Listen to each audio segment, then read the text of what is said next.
Guys, for today's video, pag-uusapan natin ang isa sa pinagkakatiwalaan nyong mga online lending app. And ine-emphasize ko na nyo kasi guys, ako hindi po talaga ako umuutang dito ever since. But pinapakita ko po sa inyo yung calculation nung ni-review ko to. Kaya po natin to i-reviewin ulit. Kasi habang nagtitingin ako ng mako-content ko sa internet, nabasa ko tong isang article na to which piqued my curiosity. Sabi kasi dito, nag-launch daw si Tala ng isang program na ma-e-engganyo ka na i-build ang credit score mo with Tala because meron kang i-look forward na mga increase. So, ano ba to? Ano yung details nito? And, effective naman kaya to? Well, samahan niyo ako pag-usapan natin to kasi meron something din akong nakita na kung hindi ka ganun ka detailed-oriented na tao, hindi mo na to mapapansin. So, samahan niyo ako, pag-usapan natin si Tala. Sit back and let's discuss coming right up.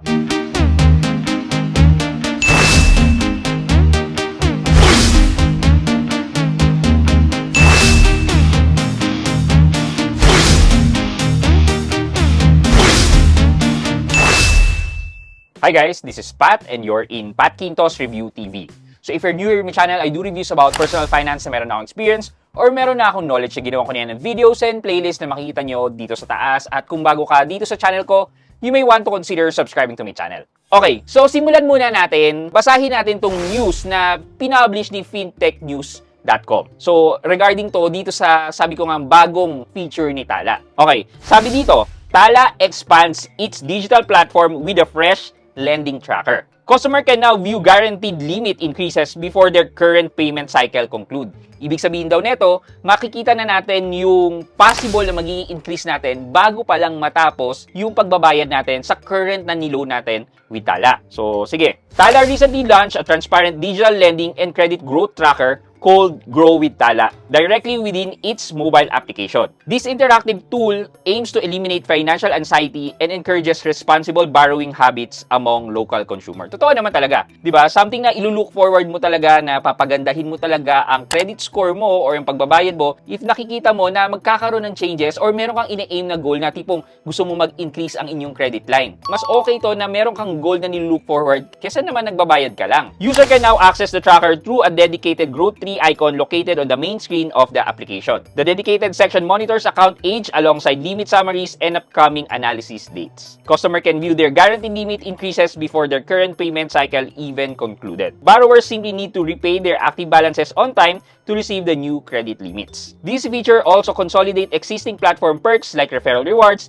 into one convenient place. For full article dito sa binasa natin, you can head over to fintechnews.ph. Okay, so nung nabasa ko to, sabi ko okay to kasi yun nga, meron kang ilulook forward na aayusin mo ang pagbabayad mo or syempre bibigyan mo ng pahalaga etong Tala na to because gusto mo maging 100,000 ang credit limit mo, etc. etc. Di ba? Eto na nga. Sabi ko, sige, silipin ko to. Nung sinilip ko, bakit ganun? Nung tiningnan ko siya sa iOS, iba yung logo. Ganito yung logo. Ito ba yun? Tapos naglagay ako ng number, pero walang pinapadalang OTP. Sabi ko, Bago na ba yung logo ni Tala? Orange na ba?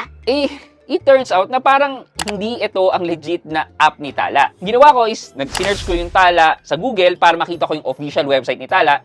Nung nakita ko ito, available lang pala itong Tala sa Android currently. Thus, ibig sabihin yung nasa iOS na Tala ay hindi ba legit? Well, I don't know, pero coming from the website, ang binibigay lang niyan link ay pang Android. So, ang ginawa ko ngayon, ginamit ko yung Android phone ko to install Tala dun sa phone ko. Alam ko may account na ako dito sa Tala. Na-review ko na yan last year. So, sabi ko, sige, nung nilogin ko, hindi naman na nga ako hininga ng ID or face verification or what kasi existing na nga yung account ko with Tala. However, if you see here, kailangan kong mag-resubmit or re-apply because nag-expire po ang limit ko with Tala. If I check my previous video last year, it turns out na meron akong around 1,000 na credit line with Tala during the time na in-approve ako. So sabi ko, sige, ipaprocess ko na lang ulit. And hindi naman din ganun katagal ang ginawa ko. Confirm ko lang yung existing information doon. Tapos, after doing so, nag-resubmit ako. Eventually, na-reapprove ako for a 3,000 credit line. So, ito na ngayon yung feature na sinabi natin kanina. Kung makikita nyo dito, may nakalagay na Grow with Tala. So, nakalagay dyan, 3,000 is waiting for you. Unlock higher limits and lower interest rate as you grow. So, click mo yung Grow with Tala. Tala. Ayan, makikita nyo dyan, customer since 2025. Initial limit ko ay 3,000. Tapos kapag inutang ko to, nabayaran ko, may ma-unlock akong bagong credit limit. Hindi pa pinapakita dito kasi wala naman akong hiniram na kahit magkano. For us to show that, kailangan nating manghiram. So, hiramin lang natin yung pinakamaliit at pinaka mababang araw. So, 1,000 pesos at 15 days. Ngayon, kung mapapansin nyo dito, meron siyang processing fee na 9.99% or 100 pesos and a total service fee of 0.23% per day. So, kung makita nyo yung numbers na yan, medyo may something nakakaiba. So, sabi ko, Ganito ba to dati? Ganito ba yung interest ko? Well, kung interest naman siguro, baka bumaba kasi may bagong utos or memo si SEC. Yung interest, pwede naman talagang bumaba by 0.23%. Pero the processing fee, totoo ba to? yun na nga. So, chinek ko yung previous video ko last 2025. It turns out na ang processing fee ko lang doon ay 3.99%. Ha? Nag-jump to 9.99% yung processing fee kahit na nag-lower ang interest? So, ito yung naisip ko. Siguro, sumunod sila sa utos ni SEC na babaan yung interest rate to 12% per month or nasa 144% per annum. Pero, binawi nila sa service charge or sa one-time processing fee. So, kung makikita nyo dito, 1,134 ang total repayment ko ngayon. And i-compare natin to with this na yan yung calculation ko or offer sa akin last year na kung saan mas mataas pa ang interest and mas mababa ang processing fee. Lumalabas na mas mahal pa ang total repayment ko ngayon versus last year. Kung kailan sinabi ni SEC na kailangang babaan ang interest. Ha? Does that make sense? So, ito yung sinasabi ko sa inyo na napaka-subtle na change na kapag hindi mo sinilip or pinagtuunan ng pansin, sasabihin mo na, Uy, okay ito si Tala na binabaan pala ako ng interest.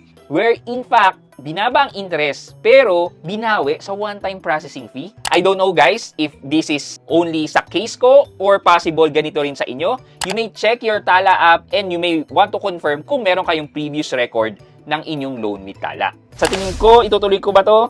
Well, kahit sabihin kong 134 pesos lang ang cost nito to show you, mukhang pass na lang muna. With this kind of scheme na ang taas ng processing fee, parang I felt na hindi talaga siya ganun makatarungan. Siguro kung yung processing fee ay 5%, pwede pa. Pero sa tingin ko, ito yung legit na online lending app na nakita ko na ganito kataas ang processing fee. It's 13% ng 1,000 pesos pero sa loob lang ng 15 days. And kung gagawin mo siyang 30 days, that would be around 26%, di ba? Malaki, malaki talaga. Ito na lang na na-search ko sa internet para meron tayong view ng itsura ng Grow with Tala. So dito, nakalagay, sabi niya dito, Grow with Tala, Maria R. And customer since 2025 din siya.